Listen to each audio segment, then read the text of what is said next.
नमस्कार दोस्तों, मैं ऐसे साहू आप सभी का अपने YouTube चैनल में स्वागत करता हूं। बेसिक केमिस्ट्री में हम आज बात करने वाले हैं आयनाइजेशन एंथैल्पी के बारे में। ठीक है, आयनाइजेशन एंथैल्पी क्या है? तो किसी भी एटम के गैसियस स्टेट में उसके आउटर मोस्ट ऑर्बिटल से एक इलेक्ट्रॉन को बाहर निकालने के लिए, उसको रिमूव करने के लिए जितनी रिक्वायर्ड होती है, जितनी एनर्जी लगती है, उसको हम लोग आयनाइजेशन एंथैल्पी कहते हैं। ठीक है, फॉर एग्जाम्पल समझिए, ये न्यूक्लियस है, फर्स्ट सेल, और ये उसका वैलेंस मतलब आउटर मोस्ट सेल। ठीक है, तो यहां से इलेक्ट्रॉन को बाहर निकालने के लिए हमको जितनी एनर्जी देनी पड़ेगी, ठीक है, वही एनर्जी कहलाती है आपकी आयनाइजेशन एंथैल्पी। इस आयनाइजेशन एंथैल्पी को हम लोग IE से डिनोट करते हैं। ठीक है, अब क्या है कि आयनाइजेशन एंथैल्पी और टोटल आयनाइजेशन एंथैल्पी दो अलग चीजें होती है। ठीक है, तो हर एलिमेंट के लिए आयनाइजेशन एंथैल्पी एक ही नहीं होती। कुछ कुछ एलिमेंट्स में फर्स्ट, सेकंड, थर्ड, फोर्थ तक के आयनाइजेशन एंथैल्पी होते हैं।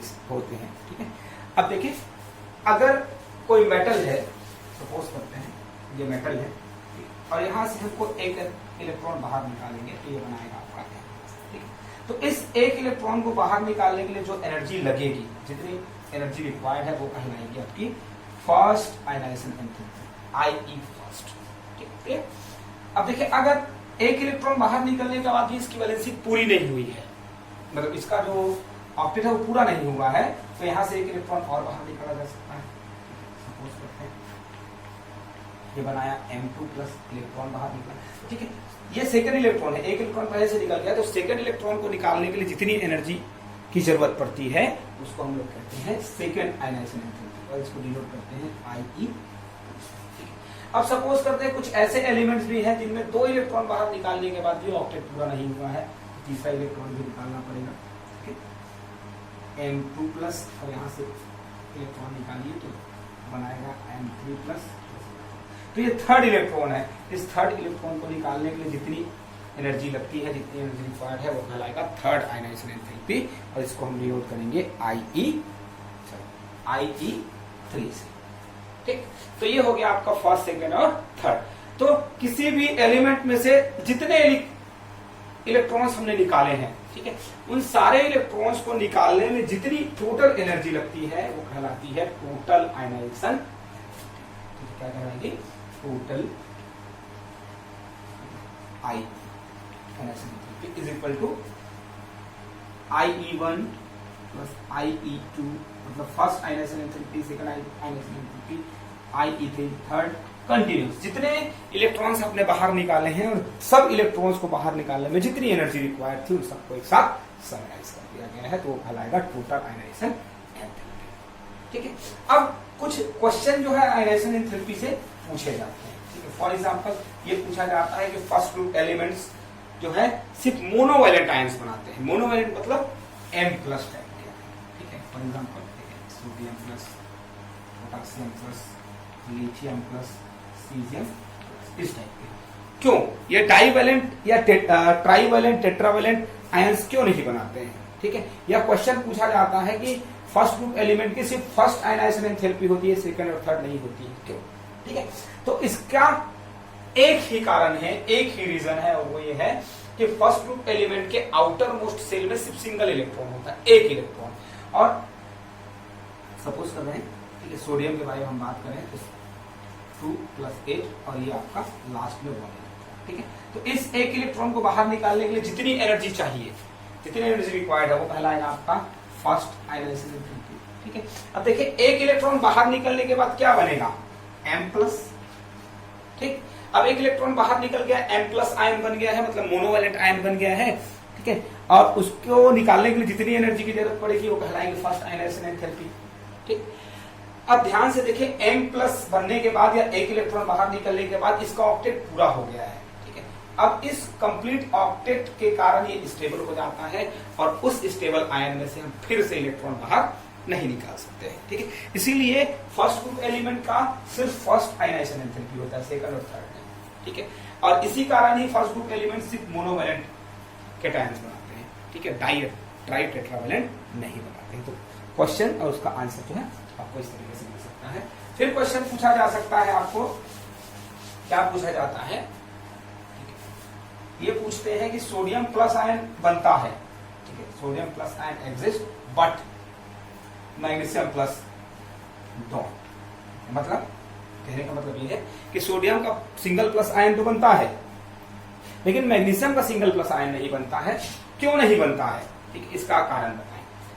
तो इसका कारण ये है कि मैग्नीशियम का एटॉमिक नंबर होता है 12, ठीक है, मतलब सेल कॉन्फ़िगरेशन होगा 2 8, मतलब ये फर्स्ट सेल में 2 इलेक्ट्रॉन रहेंगे, इसमें 8 इलेक्ट्रॉन रहेंगे, लास्ट वाले में सिर्फ 2 इलेक्ट्रॉन है। ठीक है, अब ध्यान से सुनेंगे, जब तक 2 इलेक्ट्रॉन है, ठीक है, और वो 2 इलेक्ट्रॉन कहाँ है? एस ऑर्बिटल में है। इस एस ऑर्बिटल में प्रेजेंट होने के कारण जो है वो एस ऑर्बिटल कंप्लीट फिल होने के कारण स्टेबल होता है, और किसी भी स्टेबल ऑर्बिटल से इलेक्ट्रॉन निकालना थोड़ा सा मुश्किल होता है। इसलिए पहला इलेक्ट्रॉन निकालने के लिए हमको ज्यादा एनर्जी देनी पड़ती है, ठीक है, मतलब IE1 की वैल्यू जो है ज्यादा होती है। लेकिन जैसे ही एक इलेक्ट्रॉन बाहर निकल जाता है और ये M+ बना लेता है, ठीक है, तब क्या होता है, उसका एक इलेक्ट्रॉन जो प्रेजेंट है वो इस आयन को M+ या Mg+ आयन को अनस्टेबल कर देता है, मतलब उसकी स्टेबिलिटी को डिक्रीज कर देता है।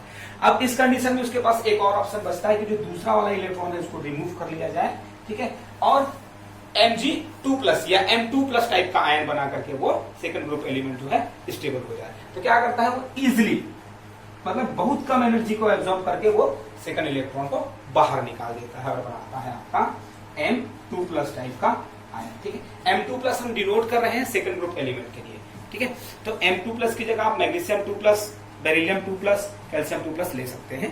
ठीक है, तो इस तरीके से आयन का फॉर्मेशन होता है। इसी कारण जो है ये नहीं बनता है और सोडियम प्लस आयन बनता है। ठीक है, तो चीजों को समझेंगे तो आसान होगा। अब बात करते हैं फैक्टर अफेक्टिंग आयनाइजेशन एंथैल्पी। कौन कौन से फैक्टर हैं जो आयनाइजेशन एंथैल्पी को अफेक्ट करते हैं? सबसे पहला चीज जो है वो है साइज ऑफ एटम। किसी भी एटम का साइज जो है आयनाइजेशन एंथैल्पी को कैसे अफेक्ट करता है। तो याद रखिए, हमको डायरेक्ट ये चीज पता होना चाहिए कि किसी भी एलिमेंट का आयनाइजेशन एंथैल्पी उसके साइज पर डिपेंडेंट होता है, मतलब इनवर्सली प्रोपोर्शनल होता है। किसी भी एलिमेंट का साइज जितना बढ़ेगा उतना आयनाइजेशन एंथैल्पी डिक्रीज होगा। ठीक है, क्यों होगा? ध्यान से सुनेंगे। साइज ऑफ एटम का बढ़ना, एटम का साइज बढ़ने का मतलब क्या है? एटॉमिक रेडियस का बढ़ना, और एटॉमिक रेडियस का बढ़ना मतलब न्यूक्लियस और इलेक्ट्रॉन के बीच डिस्टेंस का बढ़ना। ठीक है, तो जैसे जैसे न्यूक्लियस और इलेक्ट्रॉन के बीच का डिस्टेंस बढ़ेगा, ठीक है, दोनों के बीच का अट्रैक्शन जो है वो डिक्रीज होता जाएगा, और इसी अट्रैक्शन के डिक्रीज होने के कारण इस इलेक्ट्रॉन को रिमूव करने में एनर्जी कम लगेगी। ठीक है, और अगर हम जस्ट इसके इनवर्स आए, मतलब अगर साइज को हम डिक्रीज करते जाएं, ठीक है, तो डिस्टेंस कम होने के कारण अट्रैक्शन बढ़ता जाएगा और इलेक्ट्रॉन को बाहर निकालने के लिए एनर्जी हमको ज्यादा देनी पड़ेगी। ठीक है, इसीलिए साइज डिक्रीज होने के साथ साथ आयनाइजेशन एंथैल्पी बढ़ती है और साइज इंक्रीज होने के साथ साथ घटती जाती है। ठीक है, सेकेंड है न्यूक्लियर चार्ज या टोटल न्यूक्लियर चार्ज कहते हैं, सेम है न्यूक्लियर चार्ज। न्यूक्लियर चार्ज का मतलब है attraction between nucleus and electron.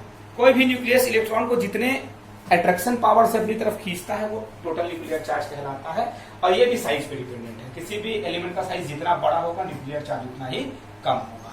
ठीक है, और साइज जितना छोटा होगा न्यूक्लियर चार्ज उतना ही ज्यादा होगा, क्योंकि अट्रैक्शन जो है वो डिस्टेंस बढ़ने के साथ साथ डिक्रीज होता जाता है। ठीक है, तो न्यूक्लियर चार्ज बढ़ने से आयनाइजेशन एंथैल्पी बढ़ेगी और न्यूक्लियर चार्ज घटने से या डिक्रीज होने से आयनाइजेशन एंथैल्पी डिक्रीज होती है।